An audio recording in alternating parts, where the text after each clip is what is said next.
सांस्कृतिक कार्यक्रम के बाद व्यवस्था है तो आप सभी अपने हाथ साथ रखें।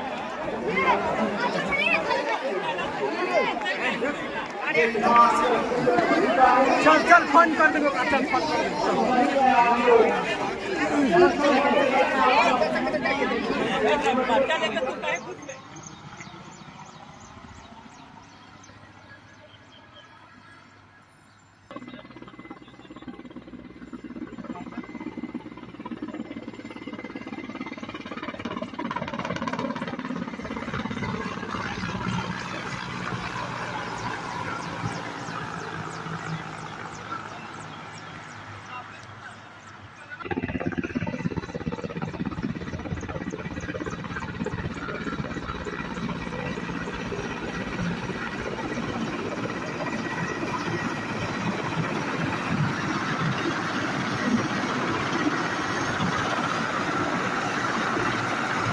भारत के माननीय उपराष्ट्रपति जी का आगमन होने वाला है कर्पूरी ग्राम में।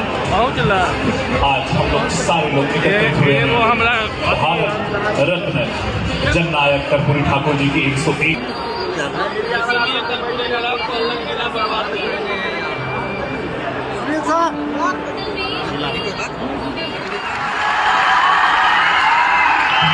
आपका बहुत बहुत आभार।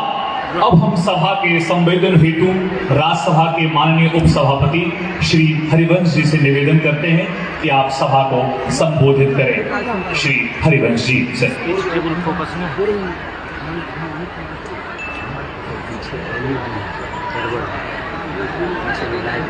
महामहिम उपराष्ट्रपति आदरणीय श्री जगदीप धनखड़ जी, यहाँ उपस्थित डॉक्टर श्रीमती सुदेश धनखड़ जी, महामहिम राज्यपाल बिहार श्री आरिफ मोहम्मद खान जी, माननीय केंद्रीय मंत्री श्री शिवराज सिंह चौहान जी, कुछ ही देर में आने वाले हैं बिहार के माननीय मुख्यमंत्री आदरणीय श्री नीतीश कुमार जी, माननीय केंद्रीय गृह राज्य मंत्री श्री नित्यानंद राय जी, माननीय केंद्रीय राज्य मंत्री भाई रामनाथ ठाकुर जी, माननीय केंद्रीय राज्य मंत्री श्री भागीरथ चौधरी जी, जो अभी आएंगे माननीय उप मुख्यमंत्री बिहार श्री सम्राट चौधरी जी, माननीय उप मुख्यमंत्री बिहार श्री विजय कुमार सिन्हा जी, माननीय सांसद समस्तीपुर श्रीमती शांभवी चौधरी जी, बिहार सरकार के मंत्रीगण, गणमान्य सांसद, विधायक एवं पार्षदगण, साथ ही इस समारोह में उपस्थित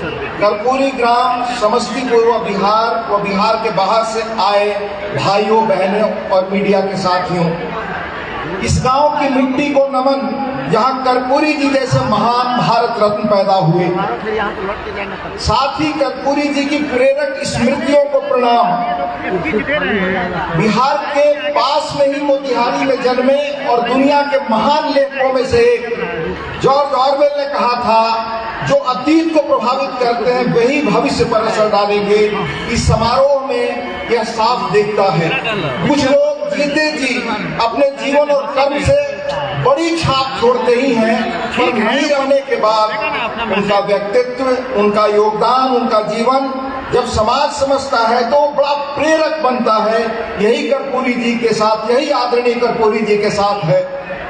आज वो आने वाले समय में कर्पूरी जी के जीवन की कौन सी प्रेरक चीजें हम सब देश दुनिया समाज के लिए प्रेरणा स्रोत है और हमें आज क्या सीखना चाहिए। उनके व्यक्तित्व के गुण बहुत संक्षेप में कहूं तो उन्होंने गांधी की सादगी, विनम्रता, अपरिग्रह को अपने जीवन में जीवंत रूप में अपनाया, रोज के आचरण और व्यवहार में उतारा। जेपी की करुणा, संवेदनशीलता और राजनीतिक शुचिता वह आजीवन पालन करते रहे। डॉक्टर लोहिया का समता दर्शन, भारतीय भाषा भूषा भवन कथनी करने में एकता के प्रति उनकी ताउम्र प्रतिबद्धता रही। गृहस्थ सन्यासी थे वह, अनासक्त, ईमानदारी, वैचारिक प्रतिबद्धता, आजीवन अध्येता, एक अध्यापक रहे और आजीवन अध्येता बने रहे। वो बड़े पढ़ाकू लोगों में से थे। समाज के अंतिम आदमी के लिए करुणा समर्पित जीवन जैसे महान गुण ही उनकी राजनीति के प्रेरणा स्रोत और शक्ति स्रोत थे, उनके जीवन का पर्याय था। उनकी विरासत क्या है? मैं उन पर एक लिखी लंबी कविता का छोटा अंश आपको बताना चाहता हूं, जिससे आज हम सबको सीखना चाहिए समाज के काम में जो लोग लगे हैं। कवि शंकर प्रलामी की एक कविता का अंश है। यकीन करेगा कोई कि तुम 2 बार बिहार के सीएम, 1 बार डिप्टी सीएम रहे, 1952 से मर जाने तक विधानसभा का कोई चुनाव नहीं हारे, विपक्ष के नेता रहे, एमपी भी रहे, संसोपा के राष्ट्रीय अध्यक्ष रहे, और मरने के समय तुम्हारा अपना एक पासबुक नहीं था, नहीं थी 1 गज कोई जमीन या 1 झोपड़ी या मोटर गाड़ी जिसे तुम अपना कहते। तुम्हारे पास वही एक झुकी नुमा फूस की छत थी अपने पैतृक गांव पितौझिया में। लंबी कविता है, बहुत छोटा सुनाया। ये आदरणीय कर्पूरी जी का व्यक्तित्व था। आज उनके गए 37 वर्ष हुए और उनके न रहने पर उनकी राजनीति की विरासत इस भव्य आयोजन में दिखता है। उनकी